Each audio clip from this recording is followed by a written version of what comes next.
لله نحمده ونستعينه ونستغفره ونعوذ بالله من شرور انفسنا ومن سيئات اعمالنا من يهده الله فهو المهتدي ومن يضلل فلن تجد له وليا مرشدا اشهد ان لا اله الا الله واشهد ان محمدا عبده ورسوله اما بعد فاحييكم بتحيه الاسلام السلام عليكم ورحمه الله وبركاته. وعليكم السلام ورحمه الله.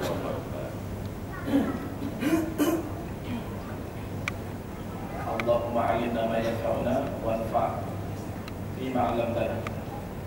Puji dan syukur mari kita panjatkan kehadirat Allah Subhanahu wa taala atas limpahan karunia darinya, atas kudrat dan iradahnya,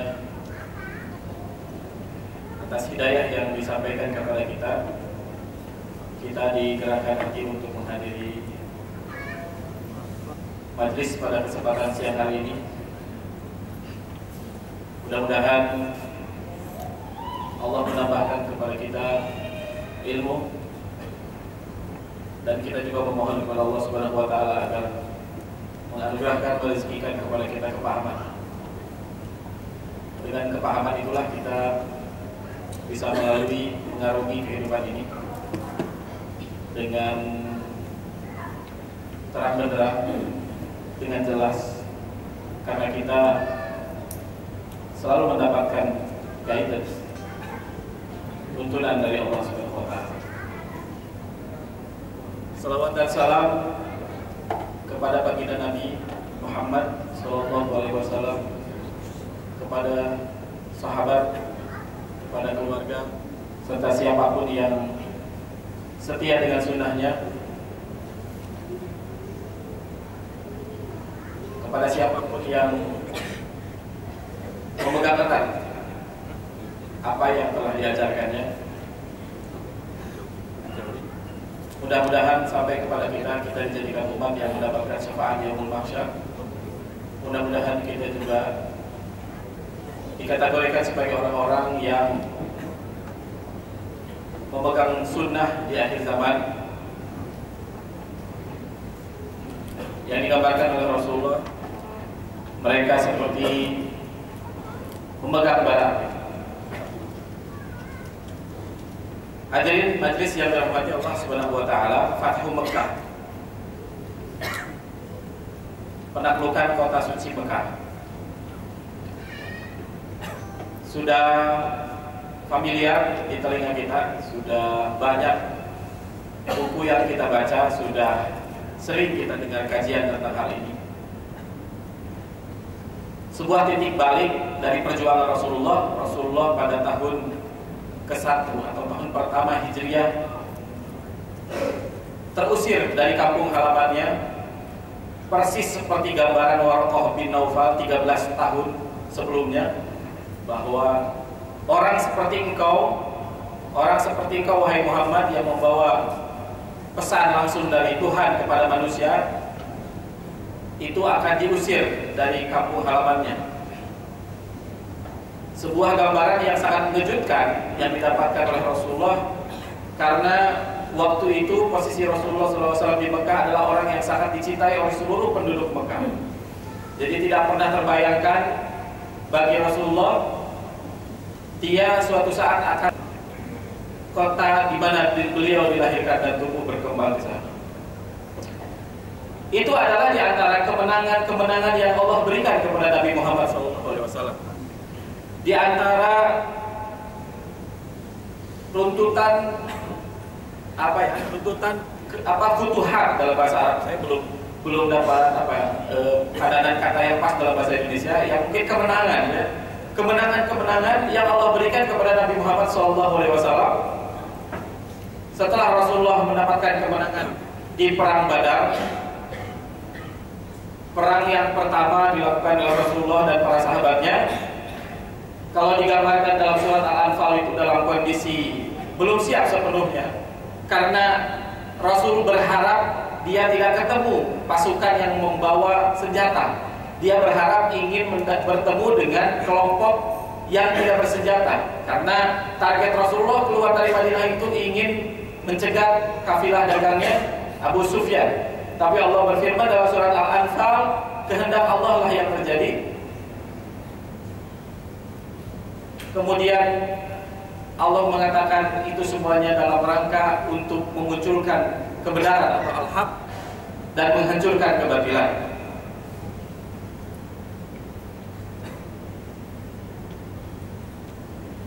Di awal Rasulullah masuk ke Madinah, hal yang pertama yang penting Rasulullah lakukan setelah membangun masjid, kemudian membangun pasar, merebut pasar Madinah, Rasulullah juga melakukan sebuah perjanjian kepada Yahudi.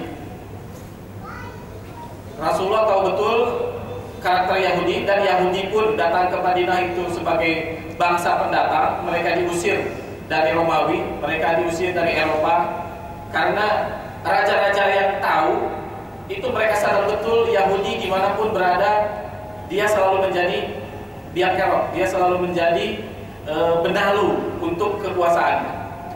Itulah yang dipahami oleh Firaun, itulah yang dipahami oleh Hitler. Hitler dalam sebuah buku yang ditulis oleh profesor di Amerika Serikat, saya lupa namanya, Hitler mengatakan, saya sebenarnya bisa membunuh seluruh Yahudi, tetapi saya sisakan sebagian agar kalian tahu bahwa tindakan saya ini benar. Jadi Rasulullah membuat perjanjian atas Yahudi, perjanjian damai.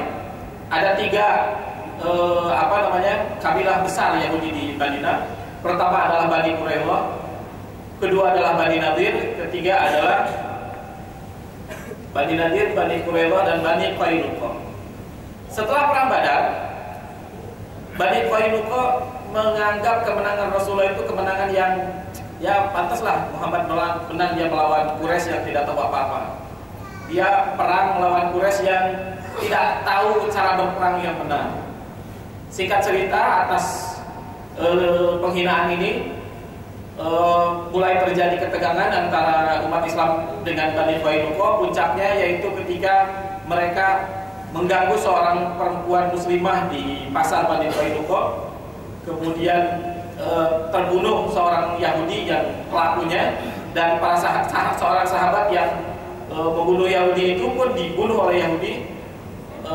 Kemudian terjadilah penyerbuan terhadap Bani Qainuqa, dan Bani Qainuqa diusir selama-lamanya dari Madinah oleh Rasulullah SAW setelah dikepung beberapa hari.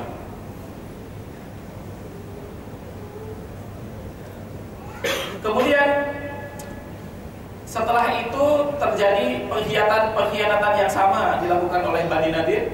Kemudian terjadilah peristiwa pengepungan yang sama. Dia bandingkan dalam surat Al-Hasyr dalam Al-Quran, itu adalah peristiwa pengepungan Rasulullah kepada Bani Nadir. Dan terakhir Yahudi yang diusir oleh Rasulullah dari Madinah adalah Bani Quraidah. Bani Quraidah ini diusir setelah mereka melakukan pengkhianatan pada waktu perang Ahzab atau perang Khandaq. Perang Khandaq terjadi tahun ke-5 Hijriah. Perang yang dikatakan oleh Rasulullah sebagai peperangan terakhir yang Rasulullah diserang. Jadi kata Rasulullah, ini adalah peperangan terakhir di mana kita diserang. Setelah ini kita tidak akan diserang lagi. Kitalah yang akan menyerang.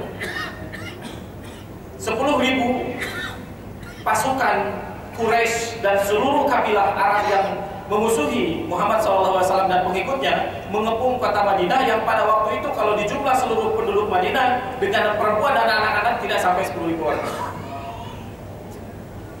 Siasat perang yang fenomenal yang muncul pada waktu itu adalah siasat perang yang diusulkan oleh seorang sahabat besar namanya Salman Al-Farisi di bagian kota utara Madinah, yang memang itu adalah kawasan yang ideal untuk dijadikan peperangan.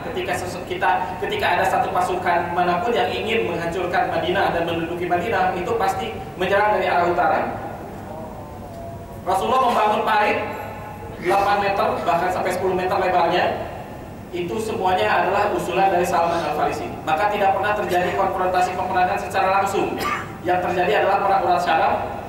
Kalaupun ada terjadi, itu hanyalah perang melepaskan anak panah saja.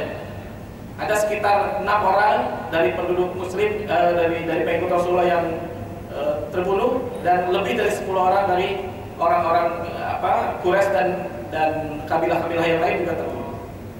Bagaimana cara Allah memusnahkan Ahzab? Allah mengirimkan pasukannya yang lain berupa angin yang sangat besar, memporak-porandakan kemah-kemah mereka, menghancurkan tempat-tempat makanan mereka, sehingga perang Ahzab itu mutlak dimenangkan oleh Rasulullah SAW.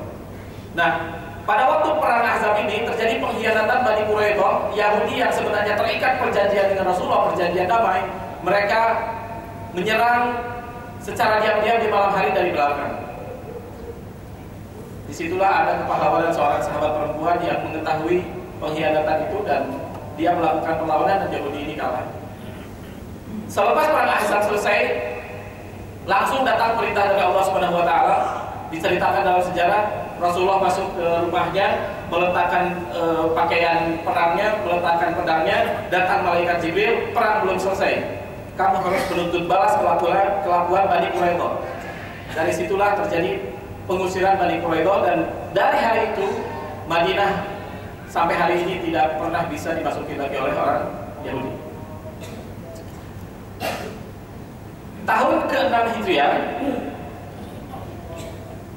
Rasulullah berangkat untuk melakukan umroh. Rasulullah setahun berikutnya membuktikan kata-katanya bahwa perang Ahzab itu peperangan terakhir yang dia diserbu. Nah, tahun 7 Hijriah Rasulullah semuanya berangkat ke Mekah untuk menunaikan umroh. Kemudian terjadilah satu peristiwa yang dikenal dalam sejarah sebagai perjanjian Hudaybiyah. Rasulullah tertahan di pinggiran kota Mekah. Kemudian Rasulullah melakukan tahallul di situ. Hukum fikih, hukum syariat bagi orang yang ingin melaksanakan umroh kemudian tertahan akan sesuatu, mau masuk kota Mekah, maka dia wajib bertahalul di tempat itu dan berkurban di tempat itu. Ada satu peristiwa yang sangat menarik ketika Rasulullah menerima perjanjian Hudaybiyah yang dalam pandangan sebagian umat Islam merugikan umat Islam, karena ada klausul yang mengatakan penduduk Mekah yang menuju ke Madinah tanpa sepengetahuan pemimpin mereka, maka Rasulullah wajib mengembalikan. Akan tetapi penduduk Madinah yang datang ke Mekah tanpa seizin Rasulullah, orang Mekah tidak perlu mengembalikannya ke Madinah. Sudahlah para sahabat kecewa tidak jadi meluapkan kerinduannya ingin bertawaf di Baitullah Al-Haram, melaksanakan umroh. Kemudian dikecewakan dengan klausul perjanjian yang menurut mereka sangat merugikan umat Islam. Maka ketika Rasulullah mengatakan, hari ini juga kalian harus mencukur rambut di sini dan berkurban di sini. Ketika Rasulullah mengatakan itu, tidak seorang pun dari sahabatnya yang melaksanakan perintah itu. Hanya sekali inilah Rasulullah perintahnya itu tidak langsung dilaksanakan oleh para sahabatnya. Rasulullah pulang ke kemahnya, di raut wajahnya tergambar kekecewaan karena perintahnya tidak dilaksanakan oleh para sahabat. Disinilah ada peranan seorang istri yang sangat luar biasa. Dialah Ummu Aiman. Dia mengatakan, wahai Rasulullah, jika para sahabatmu tidak melaksanakan perintah engkau, maka bawalah sendiri binatang atau kurban yang akan engkau sembelihlah sendiri di tempat orang semua sahabat bisa melihat kejadian itu, dan bercukurlah engkau di tempat itu juga sehingga semua orang bisa melihat apa yang engkau lakukan. Pendidikan dengan cara memberikan qudwah, memberikan contoh. Rasulullah tidak lagi mengeluarkan kata-katanya, Rasulullah hanya mengatakan sekali, ya. Rasulullah melakukan dua hal tadi, bercukur dan menyembelih kurbannya di depan semua orang. Kemudian seluruh sahabat mengikuti apa yang Rasulullah lakukan. Nah, isi dari perjanjian Hudaybiyah itu adalah gencatan senjata, tidak ada peperangan selama 10 tahun. Selama 10 tahun orang-orang Quraisy dengan Nabi Muhammad tidak akan melakukan peperangan. Kemudian umrohnya Rasulullah yang batal karena perjanjian Hudaybiyah tadi akan diganti tahun berikutnya, ya, Umratul Qadha namanya, dan ini terlaksana tahun ke-7, ya, berarti Hudaybiyah itu tahun ke-6. Tahun ke-7 terjadilah Umratul Qadha. Pada tahun ke-8 Hijriah terjadilah pengkhianatan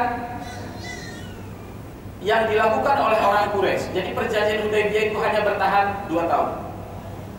Termasuk di antara perjanjian Hudaybiyah ada klausul yang mengatakan seluruh kabilah selain Quraisy seluruh kabilah di Arab, di Jazirah Arab selain Quraisy, boleh berpihak kepada salah satu, apakah kepada Muhammad SAW dan pengikutnya atau kepada Quraisy.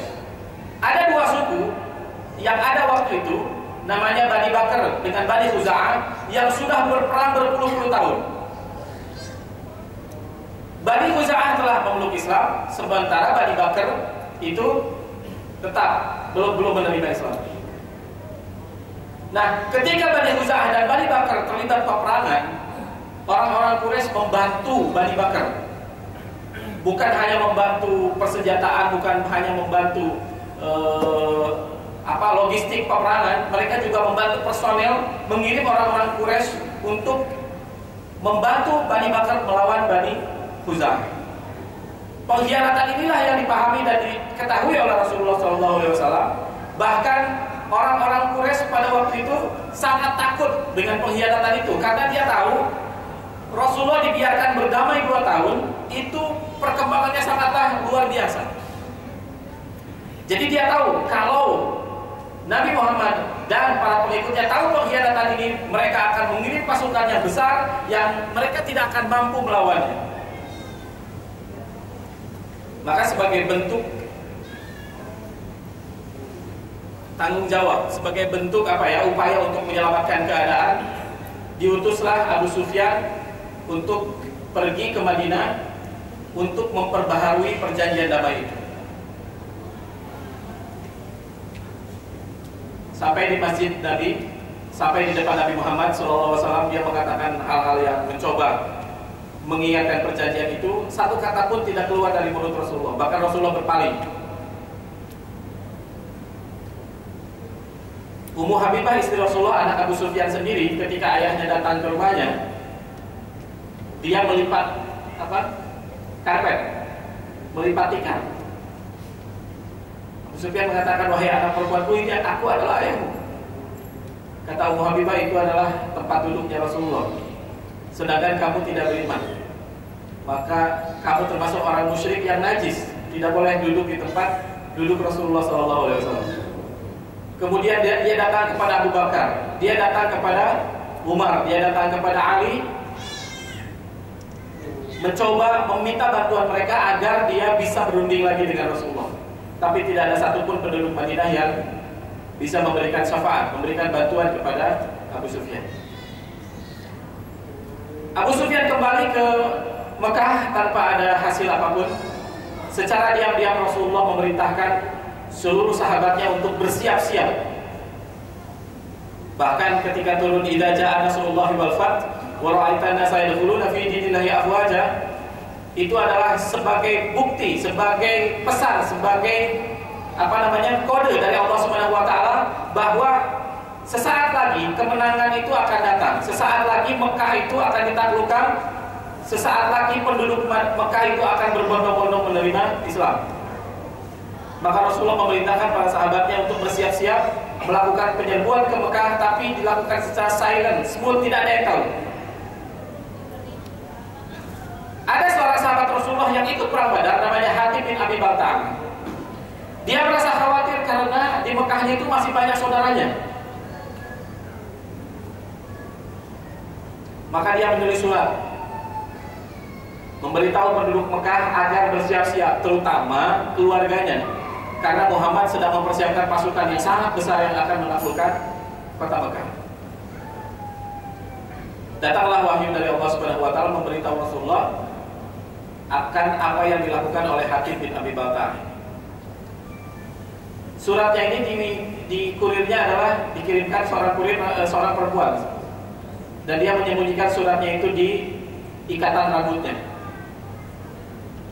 Ketika bocor kejadian ini, ketahuan, Hatib bin Abi Balta'ah dipanggil oleh Rasulullah dan ditanya, kenapa engkau membocorkan persiapan yang telah kita lakukan?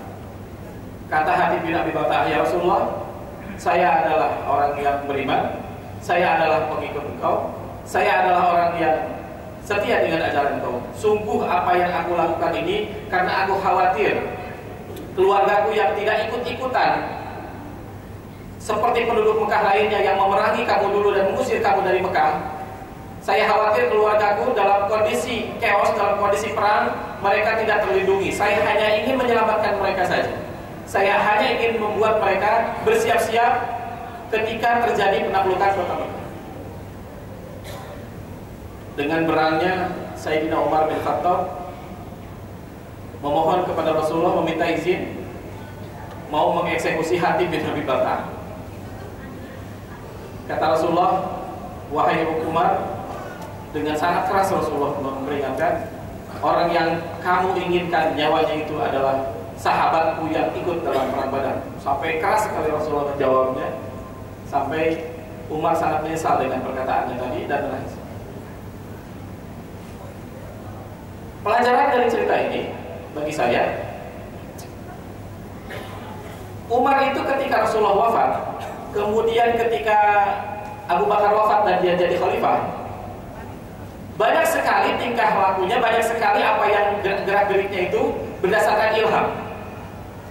Bahkan sebelum Rasulullah wafat pun banyak hal yang apa yang dia pikirkan itu sesuai dengan kehendak Allah Subhanahu wa taala. Contoh, pendapat beliau tentang perang Badar, tentang tawanan perang Badar. Rasulullah memilih pendapat Abu Bakar, tapi menurut Allah dalam Al-Qur'an yang benar itu adalah pendapat Umar. Kemudian doa Sayyidina Umar juga ketika memohon kepada Allah agar Allah memberikan penjelasan yang tegas terhadap hukum khamar. Jadi Rasulullah mengatakan banyak apa yang Umar pikirkan itu sesuai dengan wahyu. Tapi banyak hal-hal yang Rasulullah memberi peringatan keras kepada Sayyidina Umar, termasuk kejadian tadi, termasuk juga marahnya Umar ketika dia melihat Rasulullah disakiti oleh orang Badui, yang Dzul Khuwaisirah itu yang menarik selendang Rasulullah ketika Rasulullah membagikan ghanimah. Termasuk hadis yang mengatakan bahwa Sayyidina Umar mengatakan, saya beriman kepada engkau wahai Rasulullah, engkau adalah orang yang aku cintai lebih daripada siapapun, termasuk orang tuaku kecuali diri aku sendiri. Kemudian Rasulullah memperbaiki perkataannya, harusnya engkau mengatakan mencintai Rasulmu lebih dari diri kamu. Nah, setelah Umar jadi khalifah, banyak sekali hal-hal yang luar biasa terjadi. Bagaimana dia mengirimkan surat ke Sungai Nil, mukjizat atau karomah yang sangat besar. Bagaimana dia dinampakkan Allah Subhanahu wa taala pasukannya dalam kondisi bahaya.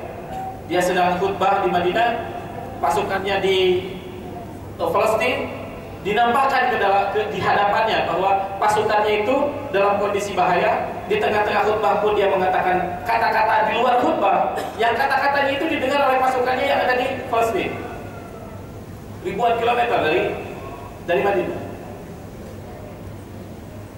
Ini menunjukkan bahwa panduan Allah Subhanahu wa taala selamanya akan ada.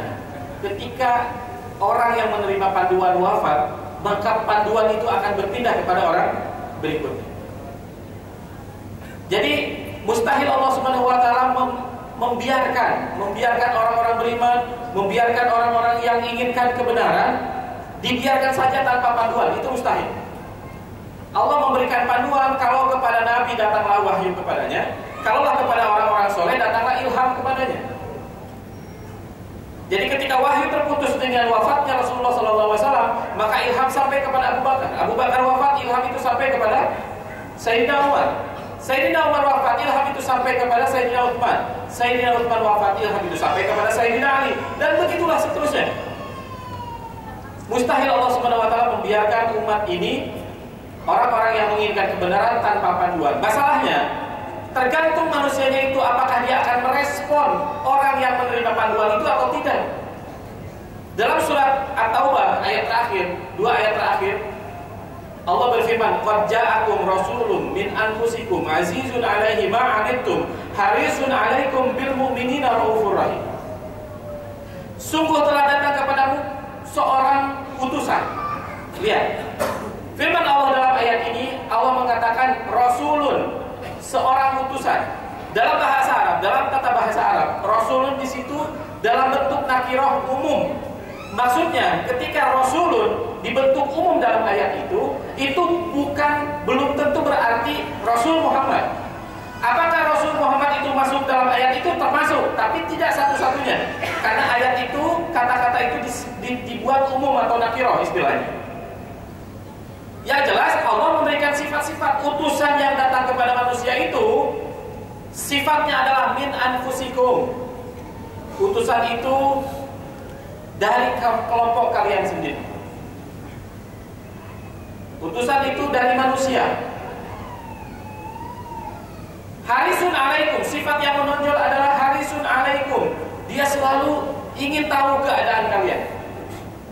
Sangat antusias, sangat tertarik sekali dengan urusan umat. Pokoknya yang dibicarakan adalah umatnya, yang diingatnya, yang dipentingkannya, yang selalu dikedepankannya.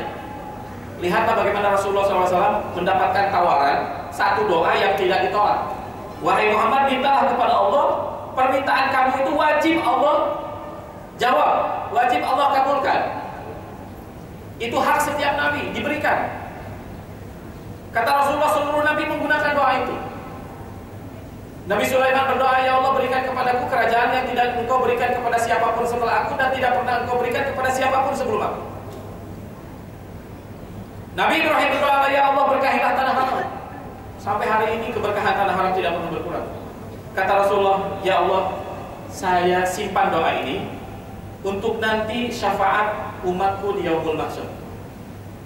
Itu sifat seorang utusan Allah. Yang dia pikirkan adalah bagaimana umatnya. Dia tidak pernah memikirkan kepentingan dirinya. Dia selalu mengedepankan kepentingan umatnya di atas dirinya. Harisun alaikum, azizun alaihi ma'anittum. Sifat yang kedua adalah dia tidak menginginkan sama sekali kalian lemah, kalian susah. Jadi dia sanggup bersusah-susah agar umatnya tidak susah. Dia sanggup repot-repot agar umatnya tidak repot. Saya mengkaji istri-istri Rasulullah SAW. Ternyata banyak istri-istri Rasulullah itu selain Siti Aisyah, itu istri korban perang yang biasanya Rasulullah kalau jandanya itu masih dalam punya kedudukan, punya harta, bahkan punya rupa, Rasulullah tidak canggung untuk memberikannya kepada sahabat. Sahabat, nikahi dia, selamatkan dia, jangan sampai dia hidup menjanda. Hidup menjanda kan fitnah. Nikahi dia. Nah, ada nenek-nenek yang ditinggal mati oleh sahabat-sahabat, itulah yang dinikahi oleh Rasulullah. Dia tidak menawarkan kepada sahabat lain, dia tidak memerintahkan kepada sahabat yang lain. Jadi sifat seorang Rasul, sifat seorang utusan adalah tidak ingin kalian susah. Sifat yang selanjutnya, bil mu'minina raufur rahim, kepada orang beriman berkasih sayang, sangat sayang kepada orang beriman. Itu sifat utusan Allah Subhanahu wa taala.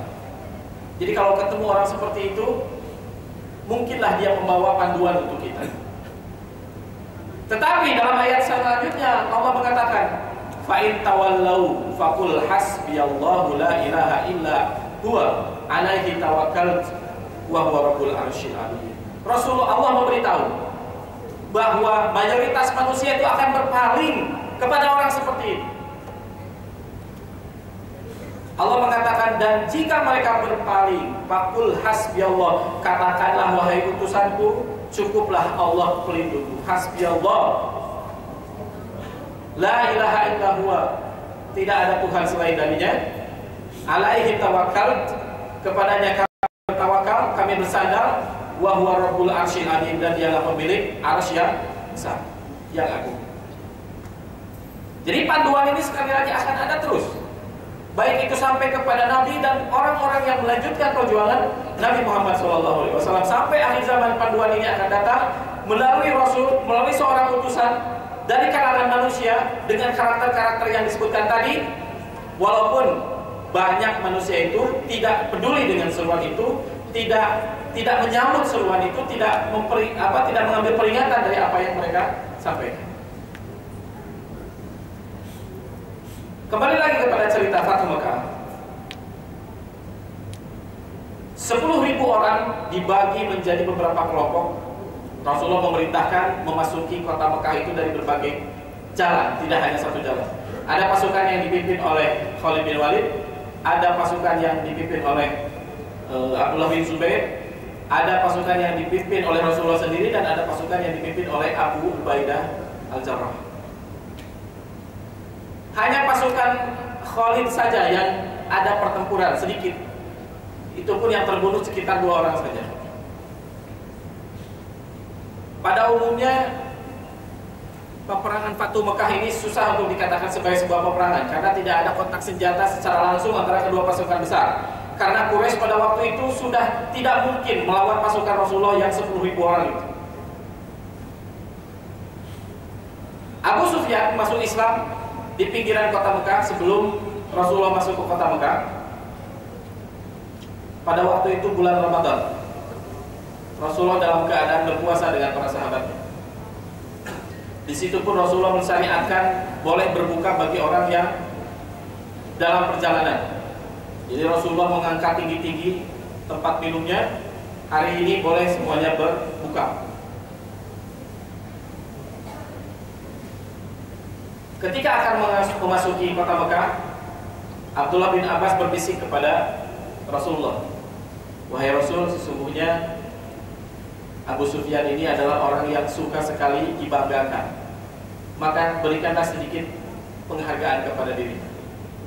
Maka Rasulullah mengumumkan siapa yang masuk ke rumah Abu Sufyan, siapa yang masuk ke Masjidil Haram, dan siapa yang mengunci pintu rumahnya, maka dipastikan dia aman. Artinya tidak akan ada intimidasi, tidak akan ada perlakuan tidak menyenangkan kepada mereka dengan syarat mereka tadi masuk ke rumah Abu Sufyan, masuk ke Masjidil Haram atau masuk ke rumahnya sendiri dan mengunci pintu dari luar dan dari dalam.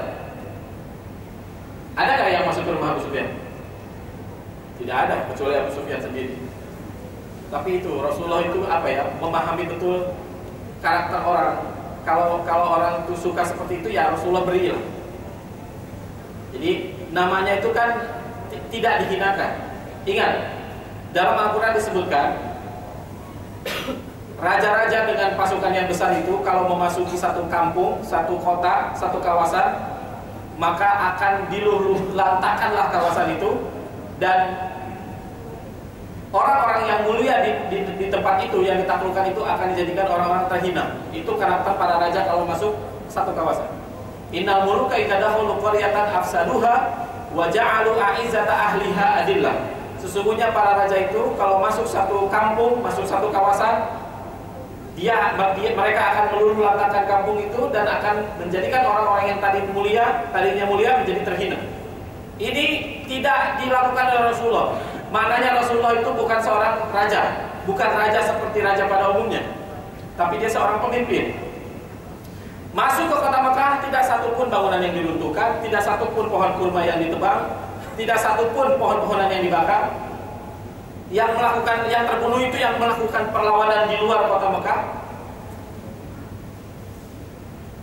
dan tidak ada satupun pemimpin Quraisy itu dihinakan oleh Rasulullah. Bahkan Abu Sufyan diangkat pada waktu itu dengan mengatakan siapa yang masuk ke rumah Abu Sufyan dia selamat. Artinya dia tetap pemimpin kalian, wahai Quraisy. Bahkan ada hadis yang setelah itu kata Rasulullah, khiyarukum fil jahiliyah khiyarukum fil Islam idza faqihu. Orang-orang terbaik di masa jahiliyah akan menjadi orang-orang terbaik di masa Islam, syaratnya mereka paham. Terbukti sabda Rasulullah ini 40 tahun setelah Rasulullah wafat, enggak sampai 29 tahun setelah Rasulullah wafat tahun 40 Hijriah. Setelah wafat Sayyidina Ali, kepemimpinan itu diambil oleh Muawiyah bin Abi Sufyan, anak dari Abu Sufyan. Setelah Rasulullah masuk kota Mekah, beliau masuk ke Ka'bah, kemudian menanyakan di mana letak kunci Ka'bah itu. Kemudian Rasulullah bertanya, mana Utsman bin Talha? Ini nama sahabat Rasul. Mana Utsman bin Talha? Datanglah Utsman bin Talha. Kata Rasulullah, wahai Utsman bin Talha, kunci ini menjadi hak engkau dan keturunanmu selama-lamanya. Tidak seorang raja pun yang berani mengambil kunci itu dari keluargamu kecuali dia adalah seorang yang soleh. Sampai hari ini kunci Ka'bah tidak pernah berani diambil oleh raja manapun, siapapun yang menguasai kota Mekah, siapapun yang menaklukkan kota Mekah, tidak pernah berani mengambil kunci itu dari keluarga keturunan Utsman bin Tolha sampai hari ini. Rasulullah meminta seluruh penduduk Mekah untuk berkumpul. Ketika itulah Rasulullah berkata, wahai penduduk Makkah, apa yang ada dalam pikiran kalian? Kira-kira saya ini akan ngapain? Apa yang mereka katakan? Anta karimun wabnu akhid karim. Kau adalah orang yang mulia, anak dari seorang yang mulia. Kata Rasulullah, saya akan mengatakan seperti yang dikatakan oleh Nabi Yusuf alaihissalam, la tasriba alaikum, tidak ada dendam untuk kalian, izhabu wa antum mutlaqa, kalianlah pergi semuanya, kalian semua menjadi orang yang bebas. Tidak ada satupun yang Rasulullah hukum atas perlakuan mereka dulu ketika mengusir Rasulullah dari kota Makkah. Ketika sebelum itu pun mereka mengintimidasi Rasulullah dan para sahabatnya, bahkan tidak sedikit dari mereka yang gugur, wafat karena perlakuan orang-orang Mekah terhadap pengikut-pengikut Nabi Muhammad SAW. Seorang keagungan pemimpin nampaklah di situ. Rasulullah sama sekali tidak membalas dendam dalam kondisi mampu melakukannya. Singkat cerita, Rasulullah hanya 15 hari tinggal di Mekah. Rasulullah kembali ke Madinah. Kemudian terjadi setelah itu pengiriman surat kemana-mana ke raja-raja Heraklius, Raja Najasyi dan lain-lain. Kemudian terjadi peperangan besar setelah itu, perang Mu'tah, perang Tabuk dan lain-lain. Ya. Peristiwa penting lainnya adalah Haji Wada tahun ke-10 Hijriah. 1 tahun menjelang Rasulullah wafat, Rasulullah berhaji, dan itu hanyalah sekali, itu hanya satu-satunya haji seumur hidupnya. Beliau berumrah 3 kali, dan 1 kali haji seumur hidupnya. Satu peristiwa haji yang disaksikan atau diikuti oleh 100.000 pengikut. Jadi dalam waktu 2 tahun, 10.000 pasukan yang mengepung kota Mekah menjadi 100.000 orang yang sama-sama bersama Rasulullah melaksanakan ibadah haji yang disebut dengan Haji Wada. Dan disitulah Rasulullah menyampaikan khutbah perpisahannya yang disebut dengan khutbah wada. Nah, inilah gambaran kemenangan-kemenangan yang Rasulullah dapatkan ketika Rasulullah memutuskan, tentunya berdasarkan panduan dari Allah Subhanahu wa taala, untuk meninggalkan kota suci Mekah, tinggal di Madinah dan menyusun kekuatan di sana. Itu semuanya adalah kemenangan-kemenangan yang kalau kita lihat sungguh hebatnya ya. Hanya dalam jangka waktu beberapa bulan sudah ada lagi. Bayangkan, ada 74 kali peperangan dan hampir semuanya dimenangkan Rasulullah. Dari tahun ke-2 Hijriah sampai tahun ke-6 Hijriah. Setelah itu kan ada jeda kosong, tidak ada peperangan. Karena ada Sulhul Hudaybiyah dari tahun ke-6 sampai tahun ke-8. 2 tahun tidak ada peperangan. Tahun ke-8 sampai tahun ke-11 baru ada lagi peperangan. Jadi efektif perang itu cuma berapa lama? 2 sampai apa tadi? 2 sampai 6, 8 sampai 11 berapa? 7 tahun. 7 tahun terjadi 74 kali peperangan. Berarti setahun berapa kali? 10 ya rata-rata. 10 lebih, 11. Banyak nggak? Banyak, 11 kali perang dalam setahun.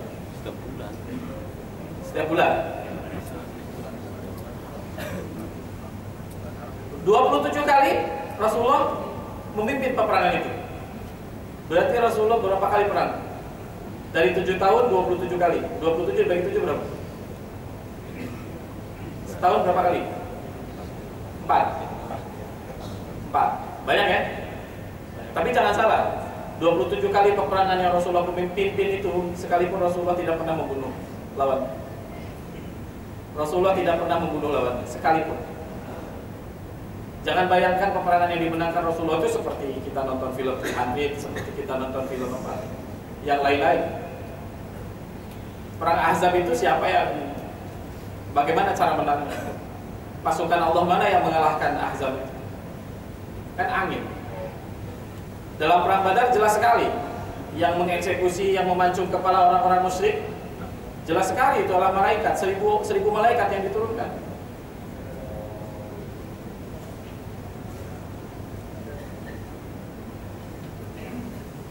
Jadi urusan peperangan ini urusan yang bukan mudah. Mau berangkat perang itu bukan hal yang seperti digampangkan oleh sebagian orang. Sayyidina Umar, setelah pertemuan ini saya akan bercerita tentang ada yang ngirim kan, diantaranya yang harus saya ceritakan adalah bagaimana Sayyidina Utsman terbunuh kan. Nanti saya cerita. Sayyidina Utsman itu dia tidak ikut perang Badar. Ini yang dijadikan fitnah pertama kali kepada Sayyidina Utsman, itu dia sahabat besar yang tidak ikut perang Badar. Padahal ada 3 sahabat yang dikucilkan, dihukum oleh Rasulullah karena mereka tidak ikut perang Badar. Ada 3 orang yang dihukum oleh Rasulullah, dikucilkan, tidak ditanya berbulan-bulan, tidak ada seorang pun sahabat Rasulullah yang bertanya kepada mereka karena mereka telah ikut perang Badar. Tapi Sayyidina Utsman itu tidak ikut perang Badar. Alasannya tahu nggak kenapa? Istrinya sakit. Rasulullah mengatakan, istri kamu sakit, rawatlah istri. Sebuah kesempatan itu ikut perang paling hebat lah yang pernah ada di zaman Rasulullah, itu tidak dijalankan oleh Sayyidina Utsman karena istrinya sakit, dan itu adalah anak Rasulullah SAW. Jadi nggak mudah berangkat perang itu, tidak ada beban apa-apa karena sifatnya menyerang. Beda kalau diserang. Orang Palestina sekarang mau membabi buta, mau marah, mau emosi, berperang melawan Yahudi, terbunuh syahid insya Allah. Tapi namanya berangkat, itu tidak mudah. Namanya berangkat ke satu tempat untuk berperang itu tidak mudah. Tidak boleh ada ganjalan-ganjalan, tidak boleh ada tidak boleh ada beban apapun. Membunuh itu seperti membunuh nyamuk lah, gimana? Membunuh nyamuk. Pernah nggak bunuh nyamuk dengan emosi gitu? Tangkap nyamuk, iris-iris gitu. Karena dia penyebar penyakit kan nggak gitu, cukup udah selesai. Seperti itu. Kalau sudah bisa seperti itu, silahkan datang ke medan perang.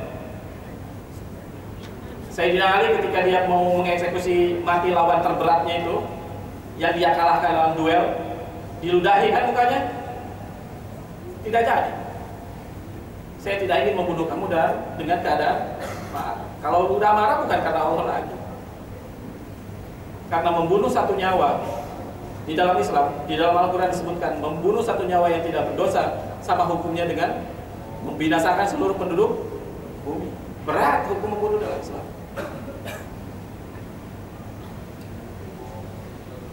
Saya ingin menitik beratkan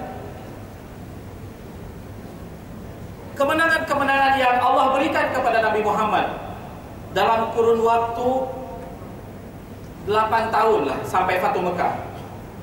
Bahkan setelah itu kemenangan-kemenangan yang diberikan lagi setelah itu sampai Rasulullah wafat, itu semuanya disebut kemenangan.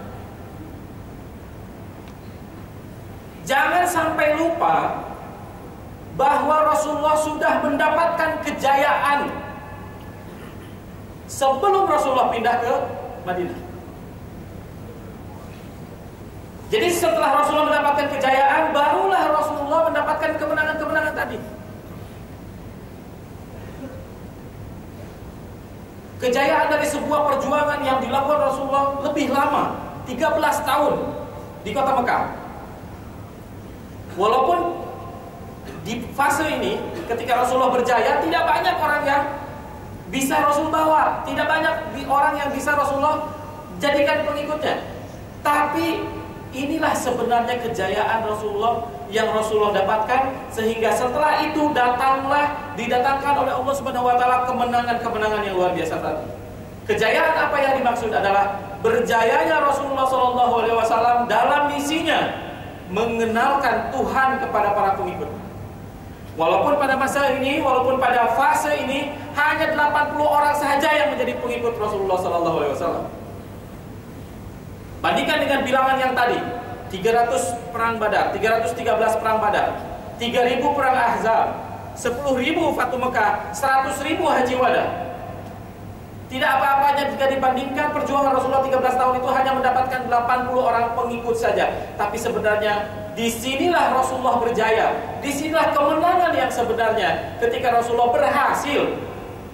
Keberhasilan yang mungkin jika diukur dengan keberhasilan Nabi Nuh perlu waktu 950 tahun untuk dapat 80 orang pengikut.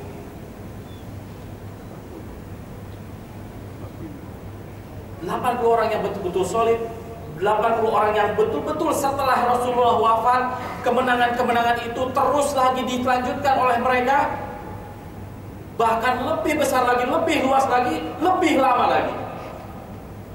Itu terjadi ketika Rasulullah berjaya dengan hal yang tadi. Rasulullah berhasil mengenalkan Tuhan kepada para pengikut. Kenapa saya perlu titik beratkan ini?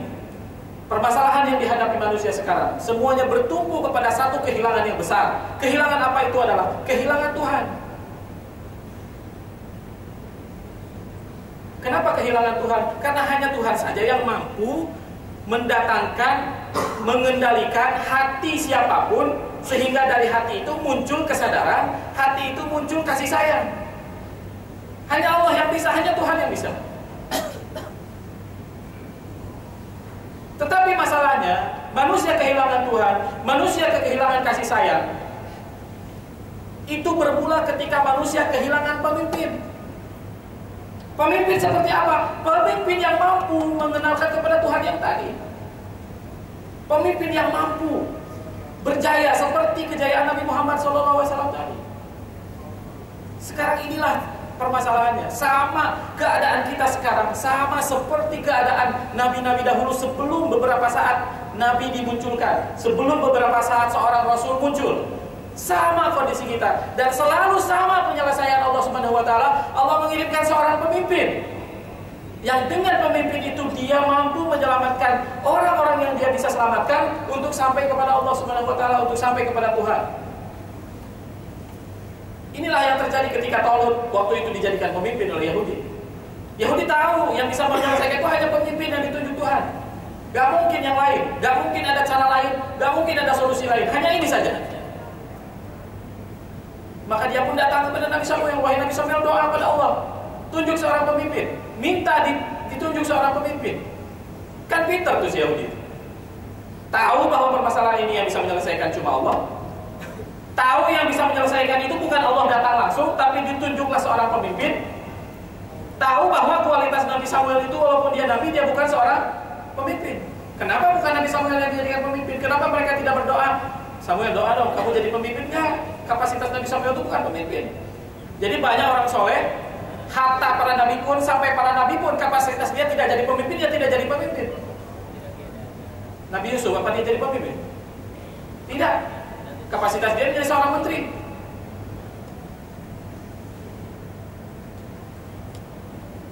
Jadi inilah poin yang saya ingin sampaikan. Yang utama, permasalahan yang dihadapi umat manusia sekarang sama seperti umat-umat terdahulu, dan penyelesaian yang Allah berikan selalu sama, tidak pernah berubah. Hilangnya kasih sayang, hilangnya persatuan, hilangnya perpaduan antara umat manusia karena mereka semua sudah kehilangan Tuhan. Kenapa mereka kehilangan Tuhan? Karena mereka semuanya telah kehilangan seorang pemimpin. Pemimpin seperti apa? Pemimpin yang berjaya seperti Rasulullah SAW berjaya. Lihat, kalau mau bukti lagi, lihat. Ini ada hubungannya dengan kajian sebelumnya. Rasulullah wafat tahun ke-11 Hijriah. Persis setelah Rasulullah wafat, 100.000 lebih sahabat yang menyaksikan Haji Wada itu, tidak satu pun yang dari mereka, sedikit saja, kalaupun ada tuh sedikit saja, yang tinggal di Madinah dan di Mekah dan wafat di sana, sedikit sekali. Silahkan sekarang berziarah ke Mekah, berziarah ke Madinah, tanya di mana ada berapa sahabat. Paling jawabannya 4.000 sampai 5.000 orang. Tanya orang Madinah. Di Madinah, di Baqi, dekat makam Rasulullah itu ada berapa sahabat? Mereka pun menjawab 5.000 sampai 6.000 orang. Kurang lebih hanya 10.000 orang sahabat Yang sebagiannya juga wafat sebelum Rasulullah wafat, itu dikuburkan di Mekah dan Madinah. Berarti yang menyaksikan Haji Wada 124.000, setelah itu 100.000, kemana mereka? Tanpa ada komando, tanpa ada perintah resmi, tanpa ada orang yang mengatakan semuanya pergi, keluar dari Madinah, tidak ada. Dan setiap sahabat itu saya yakin mereka tahu betul fadilah sholat di Masjidil Haram itu 100.000, pasti tahu hadis itu. Fadilah sholat di Masjid Nabawi itu 10.000 kali lipat, pasti tahu hadis itu. Pasti mereka tahu keutamaan dimakamkan di Mekah dan di Madinah, pasti tahu. Tapi kenapa 100.000 orang keluar serentak dalam waktu yang bersamaan dan mereka tidak pernah kembali? Siapa yang menggerakkan? Padahal Rasulnya sudah tidak ada. Bilal bin Rabah itu tugasnya apa dia? Muazin. Rasulullah wafat, besoknya dia azan sampai kata-kata asyhadu anna Muhammad, berhenti. Gak sanggup dia meneruskan kata-kata Muhammad, nangis. Azan berikutnya sama, sampai 3 hari azan tidak pernah selesai. Karena saking terharunya ketika nyebut nama Muhammad, dia teringat terus kebersamaan yang tidak terlupakan oleh Sayyidina Bilal bin Rabah. Akhirnya dia datang kepada Abu Bakar, wahai Khalifah, saya mohon izin, saya ingin keluar dari Madinah. Saya tidak mungkin tinggal lagi di sini. Saya selalu ingat Rasulullah SAW. Pada awalnya Abu Bakar tidak setuju karena dia punya tugas sebagai seorang muazzin. Wahai Khalifah, wahai Amirul Mukminin, engkau telah membebaskan aku dengan membeli aku dan memerdekakan aku dari seorang budak dahulu. Itu adalah satu hal yang tidak akan pernah saya lupa. Saya hanyalah kebaikan, sedikit kebaikan dari kebaikan yang engkau lakukan. Maka pada hari ini pun izinkan saya, berikan sekali lagi saya kesempatan. Saya ingin keluar dari Madinah. Sejak diizinkan, Abu Bakar tidak pernah kembali lagi ke Madinah. Dia tinggal di Syria, kawasan yang sekarang berkecamuk. Dia tidak pernah kembali lagi ke Mekah dan ke Madinah, hanya sekali saja.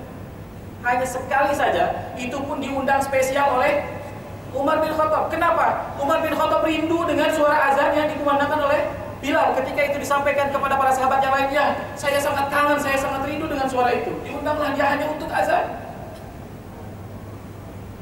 Dan tidak ada seorang pun penduduk Madinah yang mendengar Sayyidina Bilal itu azan. Tidak satu pun dari mereka, kecuali mereka menangis meraung-raung karena sangat ingat zaman sahabat, sangat ingat zaman Nabi. Mengingat masa-masa itu susah bagi mereka.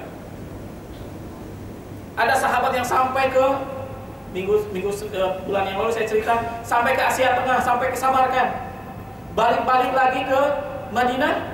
Tiba-tiba di Madinah dia bertemu dengan seorang ulama besar yang punya majelis banyak pengikutnya. Dia pun duduk ikut majelis itu karena dia itu ulama hebat, dia dengerin gitu ya. Dia nggak sadar kalau ulama yang dia dengerin itu adalah anaknya. Karena dia pergi keluar dari Madinah itu, istrinya, dia tidak tahu istrinya sedang mengandung. Balik lagi ke Madinah, anak yang tadinya di kandungan itu sudah menjadi seorang ulama besar, tabi'in hebat. Kemenangan-kemenangan yang tidak hanya cukup sampai di Mekah. Allah bukakan Afrika, Allah bukakan Andalusia, Allah bukakan Asia Tengah. Bahkan perjalanan itu dilanjutkan lagi sampai ke Cina, bahkan sampai ke Jawa, bahkan sampai ke Sumatera. Profesor Ahmad Mansur Suryanegara, dosen UPI, mengatakan, menulis dalam bukunya Api Sejarah, para sahabat itu sampai di Sumatera, sampai di Jawa. Siapa yang memandang? Gak ada. Apakah Rasulullah perintahkan? Gak ada. 4 khalifah besar itu juga gak ada yang mengeluarkan perintah resmi agar seluruh sahabat keluar dari Mekah dan Madinah. Gak ada. Siapa yang menggerakkan? Keterikatan mereka dengan Rasulullah itulah yang menggerakkan. Karena apa? Rasulullah pernah berjanji, wahai para sahabatku, dengarkan, sebelum hari kiamat terjadi, Allah menghancurkan bumi ini, dipastikan tidak ada satu rumah pun yang terbuat dari es, tidak ada satu rumah pun yang terbuat dari tanah, tidak ada satu rumah pun yang terbuat dari batu, tidak ada satu rumah pun yang terbuat dari atap rumbia, kecuali kamu akan mendengar dari dalam rumah itu suara la ilaha illallah.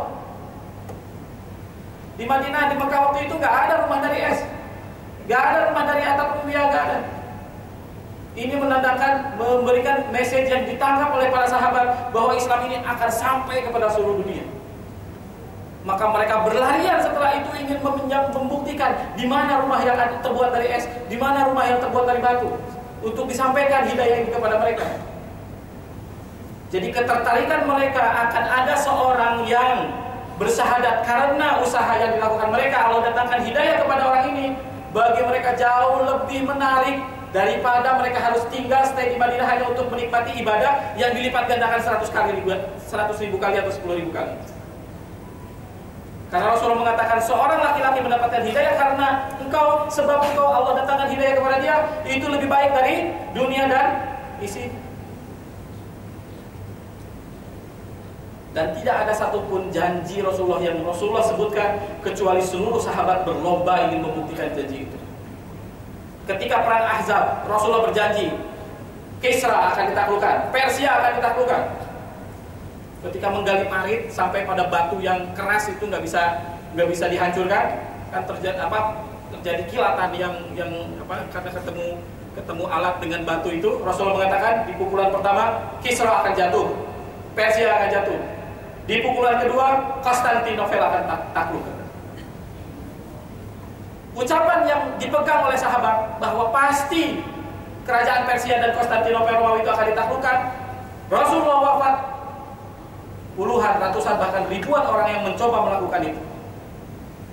Persia memang betul ditaklukkan lebih awal di masa Umar bin Khattab. Konstantinopel 700 tahun setelah itu, walaupun ratusan bahkan ribuan orang pernah mencoba, termasuk sahabat-sahabat besar, di antaranya Abu Ayyub Al-Ansari. Rasulullah mengatakan, jika kalian sudah melihat pasukan dari timur membawa panji-panji hitam, bersegeralah menuju mereka, karena disitulah ada pemimpin yang kalian harus ikuti, dialah Al-Mahdi. Maka setiap para sahabat pergi ke arah timur, ingin mencari tahu timur yang dimaksudkan Rasulullah itu siapa mana. Jadi kalau kita cerita ini membangkitkan lagi semangat para sahabat, ternyata mereka itu sama, ternyata mereka itu punya cita-cita yang sama. Cita-citanya adalah mengejar menjadi orang ataupun membuktikan janji Allah Subhanahu wa taala melalui Rasul. Jadi mereka itu adalah orang-orang yang hidupnya mengejar janji. Dan tidak ada satupun orang yang hidupnya mengejar janji itu kecuali Allah muliakan. Walaupun kemenangan itu bukan pada dirinya. Walaupun kemenangan itu bukan pada dirinya, tapi kalau hidupnya mengejar janji itu, hidupnya adalah hidup yang mulia. Contoh siapa? Abu Ayyub Al-Ansari, 80 tahun usianya, dia membawa pasukan sampai ke Konstantinopel. Pasukan yang tidak seimbang dengan jumlah pasukan Konstantinopel yang lebih besar dari itu. Tapi dia tidak berhenti untuk mencoba menaklukkan tempat itu. Di akhir hayat dia sadar kalau dia bukan orang yang dimaksud oleh Rasulullah, karena Rasulullah berjanji Konstantinopel akan ditaklukkan oleh sebaik-baik pemimpin dan membawa sebaik-baik pasukan. Abu Ayyub berharap dia adalah orang yang disebut oleh Rasulullah. Sadar betul kalau itu bukan dirinya, dia tidak merasa terhina. Dia sudah berusaha berjuang semampu apa yang sebaik apa yang dia lakukan, dia mampu. Maka dia berkata, izinkan saya untuk wafat di sini dan kuburkan saya di bawah benteng Konstantinopel. Kenapa? Kenapa engkau ingin dikuburkan di sini dan di bawah benteng Konstantinopel? Saya ingin mendengar suara derak langkah pasukan orang-orang yang dijanjikan oleh Allah dan Rasul. Walaupun 700 tahun setelah itu ternyata Konstantinopel ditaklukkan oleh Sultan Muhammad Al-Fatih, tetapi Sultan Muhammad Al-Fatih jauh merasa bahwa Abu Ayyub itu lebih dari segala-galanya, dari dia pun di saat-saat kritis sudah tidak punya harapan bisa menaklukkan Konstantinopel. Kayaknya bukan saya juga nih yang menaklukkan Konstantinopel. Spirit yang datang setelah itu dan setelah itu terjadi penaklukan itu ketika dia menziarahi makamnya Abu Ayyub. Dapat semangat baru. Bukan mereka, bukan kemenangan di tangan mereka, tapi mereka para penagih janji, para orang-orang yang berusaha menagih janji itu hidup mulia. Wallahu a'lam bishawab. Sudah lebih. Silakan. Baik rekan-rekan sekalian, apabila ada pertanyaan dipersilakan, mungkin satu dari jamaah Ikhwan Dari jamaah Ahmad silakan. waktu